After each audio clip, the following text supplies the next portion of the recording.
શૂન્યમાંથી સર્જન કરે, સંખ્યામાં પણ બહુ મોટો સમાજ, તાકાતમાં પણ લગભગ બધાના હાથ મેળવીએ તો એ 2-3 ભાઈ તો એવા તો હું આમ જોતો હતો, આમ એવો તાકાતવર સમાજ કંઈક ચૂકે છે, કંઈક મિસિંગ છે. લોકશાહીમાં નંબર એ જ જીત છે, પણ એ નંબર સંગઠિત નથી થતો. એ કેમ નથી થતો?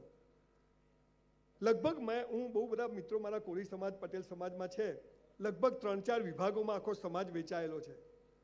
દિવેશભાઈ, એક નાનકડી વાત કરું, હું તો જન્મે બ્રાહ્મણ છું ને કર્મે બ્રાહ્મણ છું. હું નાત જાતમાં માનતો નથી, કેમ કે કૃષ્ણ ભગવાને ગીતાના 4થા અધ્યાયના 13મા શ્લોકમાં કહ્યું છે કે મેં જન્મને આધારે જાતિ નથી બનાવી, કર્મને આધારે બનાવી છે. તું જેવું કર્મ કરશે એવો તું ઓળખાશે. આજે મારી એક 2 હાથ જોડીને કર બધા એક રાષ્ટ્રના જાગૃત નાગરિક તરીકે તમારા સમાજના 20-25 લાખ લોકો છો તમે ગુજરાતમાં. જો 3-4 સમાજમાં વેચાઈ જઈએ ને તો આપણા સિંગ ચણા આવે નહીં સાહેબ. પણ આ 4 વર્ગ ભેગો થાય, અને ઝાલા જે વાત કહીને ગયો કે સાવરણીની સળીઓ ભેગી હોય ને તો કચરો કાઢે, પણ છૂટી પડી જાય ને તો ખુદ કચરો બની જાય. દ્રાક્ષનો ઝુમખો 100 રૂપિયા કિલો વેચાય, પણ છૂટી પડી ગયેલી દ્રાક્ષ કોઈ 10 રૂપિયા કિલો લે નહીં. બધો ઠેકો કઈ દિવ્યેશભાઈ કે સોલંકી પરિવારે નથી લીધો, સમાજની પણ એક જવાબદારી છે. આ તો એક પ્રતિનિધિત્વ કરે. એવા 4 લોકો ભેગા થઈ અને એક સમાજનું, અને પછી સરકાર સામે જાઓ કે 2000 વીઘા તળાવ બનાવવા, ખેતી કરવા જગ્યા જોઈએ છે, તો સરકાર આપે, એમાં કંઈ નવાઈ નથી. અદાણી સાહેબને આપે તો આપણને કેમ ન આપે? પણ એની માટે જે કરવું પડે, અને એક માણસ જાગૃત થવો જોઈએ, એના માટે હું આવ્યો છું. સમાજ લેવલનું સંગઠન કરવું એ તો મારો વિષય નથી, પણ વ્યક્તિથી સમાજ છે, સમાજથી વ્યક્તિ નથી. એટલે એક વ્યક્તિ મજબૂત થવો જોઈએ, અને આ વ્યક્તિ કેમ મજબૂત થાય એની વાત હું આજે કરવા. આજે તમારા કોળી સમાજને પણ મારી એક પહેલ નાખું છું એક બ્રાહ્મણ તરીકે, કે આ સમાજ બધા ડૉક્ટર, એન્જિનિયર ના બની શકે. આ દેશમાં સારા નાગરિકોની જરૂર છે. તો સારા નાગરિકો, મોદી સાહેબ એમ કહે છે કે 5 ટ્રિલિયન ઇકોનોમી કેવી રીતે બનશે? દરેક માણસ પૈસા કમાશે. તો દરેક માણસ પૈસા ક્યારે કમાશે આપણને ખબર જ નથી. આપણે બધા એમને 84 લાખ યોનિઓમાં જખ મારીને એટલે માણસ બન્યા છીએ, એમને નથી બન્યા. અને એમાંય બધા સ્પેર પાર્ટ ઓકે છે એટલે લોટરી છે, પણ કોઈ કહેતું જ નથી. જેને પૂછો હું શું કરું, પ્લગમાં આંગળી ઘાલ દેવાની, 5 મિનિટ થાય. પેલા કરશન કાકા નીરમાં પાવડર વેચતા હતા, આજે 80,000 કરોડનો કાકો આસામી છે.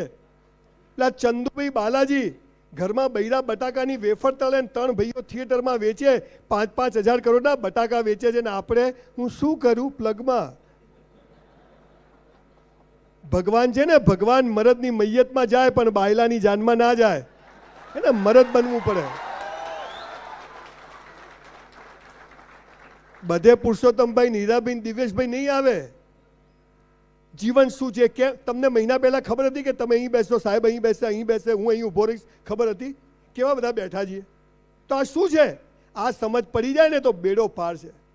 પણ 80 વર્ષે બધા જીવનમાં મજા નથી, તો પ્લગમાં ગાલ દો, આંગળી પૂરું થાય. આજે 84 લાખ યોની પછી એક મનુષ્ય જન્મ મળ્યો છે અને પૈસાદાર થવા જ બન્યો છે, એ ખબર જ નથી. પણ એની પાયાની શરતો શું છે? સમય ઓછો છે, ટૂંકમાં કહી દઉં, પછી સ્પેશિયલ એકવાર 2.5 કલાક કથા કરવા આવીશ. 5 વાતો કરો ને તો પૈસો જખ મારીને આવે. પણ આ 5 વાતો ખબર છે પણ કોઈ કરતું જ નથી. આ પહેલી વાત શું છે? જેને સુખી થવું છે, પૈસાદાર નહીં. જુઓ, મારી પાસે મર્સિડીઝ છે, પૈસા છે, સફળતા નથી બોસ. પૈસા તો હલકા લોકો પાસે બી હોય, પણ તમે સમાજ માટે કેટલું કરો છો એના ઉપરથી ઈશ્વર તમારું માપ કરે છે. આજથી આ હોલમાં બેઠેલા રેકોર્ડિંગ ચાલુ છે, લખી રાખો આજે કાગળમાં કે જીવનનું આ સપનું છે ને આ પૂરું કરવું છે. 3 વર્ષ કરજો, ના થાય તમારું જૂતું ને મારું મોઢું. પાલનપુરમાં એક હોટલમાં હું 400 રૂપિયામાં વેઇટરની નોકરી કરતો હતો. I was literally waiter in a hotel for 3 years in my life when I was in. Gujarati બોલું, પાછું અંગ્રેજી ઉપરથી જશે. જુઓ, ગમે તેવું અંગ્રેજી આવડે ને કૂતરું પાછળ આવે ને તો હેડ હેડ જ આવે, ગો ગો ના આવે. એટલે ગુજરાતી માં માતૃભાષા ને માતૃભૂમિ માટે જીવે ને સુખી થાય, આ યાદ રાખવાનું. પહેલું કામ શું કરવાનું? આજથી જે કરો તે બેસ્ટ કરો. જે કરો, સવારે ઉઠ્યા, રાત્રે સૂઈ જાઓ, બધું બેસ્ટ. સવારે ઉઠ્યા, ભગવાનને યાદ કરવાના, ઉઠાડી દીધા, કેટલાય સૂઈ જાય, સવારે ઉઠતા જ નથી. એ ગયો, એને થેન્ક યુ કહો. એને જરૂર નથી, આપણે જરૂર છે. મસ્ત કસરત કરવાની. સાહેબ આજે મારી 59 વર્ષની ઉંમર છે, 100 ડિપ્સ મારું છું સવારે, 100 ડન મારું છું. નો ડાયાબિટીસ. ના ભાઈ, એમને થોડું થવાય છે. ગમે તેને પકડીએ તો છોડીએ નહીં. હમણાં હું બહાર એક છોકરાને જોયા, આટલે પેન્ટ પહેરેલું, આટલે. એટલે મેં તું શું છે? મને કે લો વેસ્ટ. મેં તું સારા તારે વેસ્ટ જ ક્યાં છે? ખેંચો તો ઉતરી જાય. કોળી પટેલના દીકરાજીએ કોઈને પકડીએ ને તો છોડીએ નહીં. આ બાવડું મજબૂત છે, આપણા વાતો કરે છે, આ છે. અને પેલા પીળા જબ્બાવાળા ભાઈ ક્યાં ગયા? સરસ વાત કરીને ગયા કે આ સમાજ દેશ માટે કરે એવો સમાજ છે. પણ તકલીફ શું છે? બધા કહે છે દોડો, પણ ક્યાં દોડે? ભીતે માથું કૂટે. ધ્યેય ઊંચો રાખો. એટલે મંગલ પર ઘર બનાવ, બની જાય. બાપાનો બગીચો છે, અહીંયા ભાડે નથી મળતું સુરતમાં. પણ એ ગરીબ ઘરમાં જન્મ્યો, 5000 પુસ્તકો વાંચ્યો, 100 કરોડપતિઓને મળીને હું જે શીખ્યો એ તમને કહેવા આવ્યો છું સાહેબ, કે આજથી જે કરો તે બેસ્ટ કરો. જો સાફા બાપા બધા પહેરા જણ લગનમાં આયા છોડીને મને પહેરાવી દીધો બેહાડી. ફાવતું નથી, પણ મેં કીધું ફવાડો કોક દાડો વળી લગન પછી આજ મોકો મળ્યો છે. બધું બેસ્ટ પ્રોગ્રામ, દીવો, બધો સ્ટેજ, ટીપોઈ લાઈન મૂકી, બુકે આપ્યા મને અંદર, બધું બેસ્ટ. જે કરો. 11 વાગ્યાનો ટાઈમ આપ્યો, 11:15 આવી જવાનું. પરીક્ષા આપવા જઈએ, ચોરી નહીં કરવાની. ચોરી કરીને પાસ થઈને નોકરી કરવી, એના કરતાં શું ખબર નપાસ થઈને બિઝનેસમેન બનવાનું નહીં લખ્યું હોય. આપણે ચોરી કરીએ. 400 રૂપિયામાં વેઇટરની નોકરી કરી, પણ સાહેબ 4000નું કામ કરતો. મારી માં કે આપણા બાપની પેટી સમજીને કરવાનું. 400માં 4000નું કરો ને, 3600 મહાદેવના ત્યાં જમા થાય, અને 30 વર્ષે મહાદેવને જખ મારીને આપવું પડે બોસ. તમને કહું છું, 25000 પગાર હોય તો 50નું કામ કરજો. 25માં જે કરો એ તો મજૂરી છે, પણ 25 ઉપર જે કરો એ જમા થાય છે ને, એક દિવસ ઈશ્વર બદલો આપે છે, આપે છે ને આપે છે. જે કરો તે બેસ્ટ કરો. મારી કરવાની નહીં, થાય તો છોડવાનું નહીં. આ શું કબડ્ડી રમવાનું? ભાઈ તું નહીં, કે તમારી પાસેથી શીખ્યો છું. બધું જાણીને આવ્યો છું. આજ તો બધું હોદ્યું ખાસું કીધું. બધા વસ્તી પાગલ કેમ છે ભાઈ? હેડો કીધું આપણે જઈ આવીએ, હે ને? જે કરો તે બેસ્ટ કરો. બીજું, બધું બેસ્ટ કર્યા પછી ઈશ્વર પર શ્રદ્ધા, કે હવે એ જે કરશે એ યોગ્ય કરશે. મેરા હૈ સો જાવે નહીં, જો જાવે સો મેરા. 1984માં ડોક્ટર બનવું એટલો હોશિયાર, સૌથી હોશિયાર આખી સ્કૂલનો. પરીક્ષા આપી, 54% આવ્યા. Cheque return. 54% કેમ આવ્યા? સૌથી હોશિયાર હતો છતાંય. કેમ કે આજે કોળી સમાજના સેમિનારમાં સ્પીચ આપવા આવવાનું હતું. આપણા પ્લાન કરતા ઈશ્વરના પ્લાન મોટા હોય છે. પુરુષોત્તમભાઈ મુંબઈ ગઈ, આ બધું કરવા નતા ગયા, પણ સમય સંજોગ એવા ઉભા કરે કે માણસ જાગી જાય. આપણે જાગતા નથી. અને ઈશ્વર પર શ્રદ્ધા, કે તું જે કરશે એ યોગ્ય કરશે. દાંત આપ્યા તો ચાવવાનું એ આપશે. કોઈની ખુશામતો કરવી, કોઈની ચાપલુસી કરવી, અને જેને મોકલ્યા એની કરીએ ને તો બેડો પાર થઈ જાય. આ આપણે કરતા નથી. એટલે ઈશ્વર પર શ્રદ્ધા રાખજો કે એ જે કરશે એ યોગ્ય કરશે. ભગવાને આપણને એકવાર બનાવ્યા, આપણે એને રોજ બનાવીએ. હું રોજ સવાર પડે ઉઠીને જેમાં માનો. જુઓ, તમે કોને માનો એ મહત્વનું નથી, તમે કોઈને માનો એ મહત્વનું છે. તમે કોની પૂજા કરો એ મહત્વનું નથી, તમે કોઈની પૂજા કરો એ મહત્વનું છે. રોજ સવાર પડે એકવાર ઉપરવાળાને યાદ કરી લેજો. જુઓ, તમને બતાવવા નથી લાવ્યો, ખિસ્સામાં રાખું છું. ગાડીમાં નવરા પડીએ 2 નામ લઈ લેવાનું. રોજ એને એકવાર યાદ કરજો, નહીં તો જો એને યાદ કર્યા ને તો ટિકિટ ફાટી જશે. ઈશ્વર પર શ્રદ્ધા.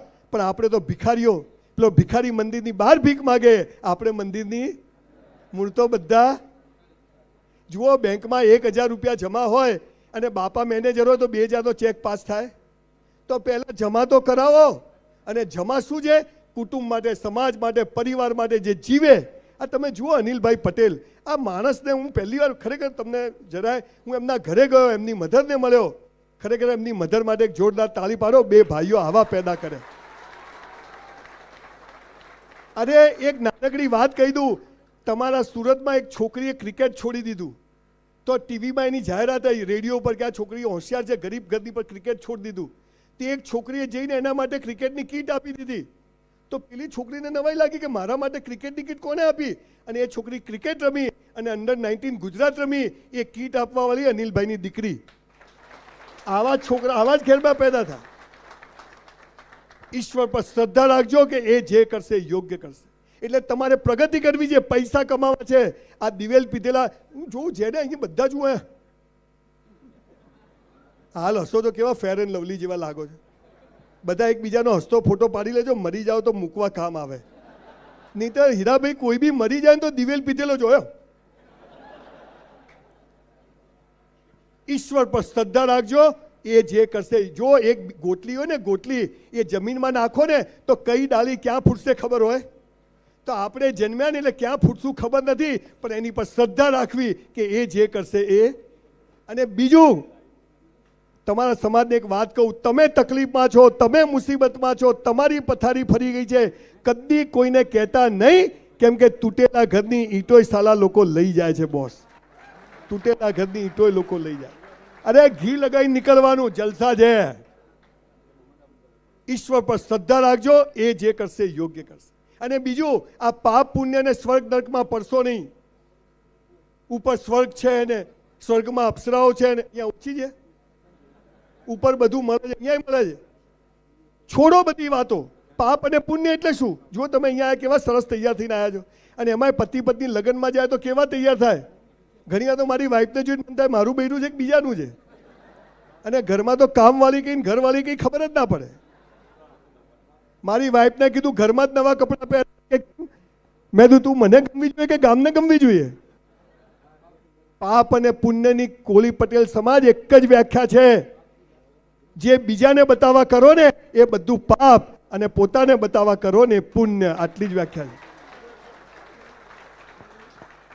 એટલે જે કરો તે બેસ્ટ કરો. બધું ચપ્પલ કાઢીએ તો ભગવાનની પાદુકાની જેમ જ કાઢવાના. ગાડી ઊભી રાખીએ સીધી જ, કચરો ફેંકીએ કચરા પેટીમાં જ, જમવા બેસીએ એક દાણો હેઠો નહીં મૂકવાનો, પાપ છે. અને બધું બેસ્ટ કર્યા પછી ઈશ્વર જે કરશે એ યોગ્ય કરશે. મેં ધંધો કર્યો, નાય ચાલ્યો. મેં ખેતી કરી, નાય. મેં ઝીંગા નાખ્યા, જીવાત પડી ગઈ, મરી ગયા, હરી ઈચ્છા. ત્રીજી વાત, જેના માટે મેં 2600 સેમિનાર સમગ્ર વિશ્વમાં કર્યા. તમારે સુખી થવું છે, પૈસાદાર થવું છે, સમાજમાં માન મોભો મતબો ઓટોમેટિક થાય એવું કરવું છે, તો ત્રીજો નિયમ છે રોજ મા બાપને પગે લાગો. તમારામાંથી કેટલા લોકો લાગો છો? ખાલી હાથ ઊંચો કરો.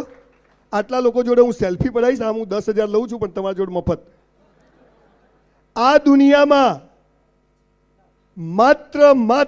માત્ર ને માત્ર મા બાપ જ ચાહે છે કે તમારી પ્રગતિ થાય, બાકી કોઈ ચાહતું નથી કે તમારી પ્રગતિ થાય. મા બાપથી મોટો દેવ નથી, અને મા બાપથી મોટું પૂજનીય વિશ્વમાં કોઈ છે જ નહીં. 7,000 વાર આપણા પીછવાડા ધોવે છે આપણી મા, ચડ્ડી પાછળ સાફ કરે છે. અને આપણે એ માના પગ ના ધોઈએ, નર્કમાં જઈશું. અને નર્ક ઉપર નથી, કોઈ મરેલો ઉપર જઈને આવ્યો નથી, કોઈ જીવતો જઈને નથી આવ્યો. બધું અહીંયા જ છે. સવારે 5:30 આજે નીકળ્યો ને તો પહેલા મારી બાના રૂમમાં જવાનું, ડોસીને પગે લાગવાનું. એ તો ઊંઘી ગઈ હોય, અને પગે લાગી નીકળવાનું. તો તરત જાગી ગઈ. મને કે ક્યાં જાય? મેં કીધું સુરત. કેમ જાય છે? મેં કીધું પ્રોગ્રામ છે. કોનો છે? મેં કીધું આ કોળી પટેલ સમાજનો. કોણ આવે છે? આ ડોસી એટલા સવાલો પૂછે બોસ, પણ તોય જવાબ આપવાના. Boss is boss. પછી કે નાસ્તો કર્યો? એટલે કીધું કર્યો જો ને. મેં કીધું તે ખાઈશું. બધા સવાલના જવાબ આપવાના. અને આપણે સાલું એમ કહીએ કે માં તને બોલતા નથી આવડતું, બાપા તમને ખબર નથી પડતી. આપણે કદી સુખી નહીં થઈએ સાહેબ. 10,000 વર્ષની સંસ્કૃતિ, અને અહીંયા દીકરીઓ બેઠી છે. દીકરીઓ, તમને કહું છું આ વિડીયોના માધ્યમથી, મા બાપથી છાના માના પ્રેમ કરશો નહીં કે લગ્ન કરશો નહીં. એનું કારણ કહું છું. તમે જ્યારે મા બાપથી વિરુદ્ધ જઈને કોઈ છોકરા જોડે મેસેજોને પ્રેમ કરો છો ને, ત્યારે છોકરો સમજી જાય છે કે પેદા કરેલા મા બાપની નથી થઈ ને, તો આ મારી એ નહીં થાય. એટલે તમને દુઃખી કરશે. અને પછી તમારે આમની પાસે આવવું પડશે કે હવે છોડાવો. આ છોડાઈ દેશે. સમજી ગયા ને? મા બાપથી મોટો દેવ નથી સાહેબ. સ્પેશિયલ 3 કલાક કોળી સમાજ પરિવાર સાથે પ્રોગ્રામ કરશું. હું આવીશ, બરાબર બોલીશ. તમે ચાહો છો કે હું ફરીથી આવું, ફરીથી આ સમાજમાં? પ્રોમિસ આપું છું દિવેશભાઈ કે આપણે એક સ્પેશિયલ પ્રોગ્રામ કરશું અને એમાં હું સ્પેશિયલ આ વાત કરવા આવીશ, પણ એ પ્રોગ્રામમાં એટલા જ લોકોને બેસાડશું જેટલા મા બાપને પગે લાગતા હોય. કેમ કે રણમાં ખેતી કરવાનો મતલબ નથી, ફળદ્રુપ જમીનમાં થાય. તો આજે આખો કોળી પટેલ સમાજ સુરત અને 84 ગામ નક્કી કરે કે આજથી મા બાપને પગે લાગ. અચ્છા, હવે તમે ઘરે જઈને પગે લાગશો ને, શું છેલા પૈસા નહીં મળે અને સહી તો ક્યાંય નહીં કરું.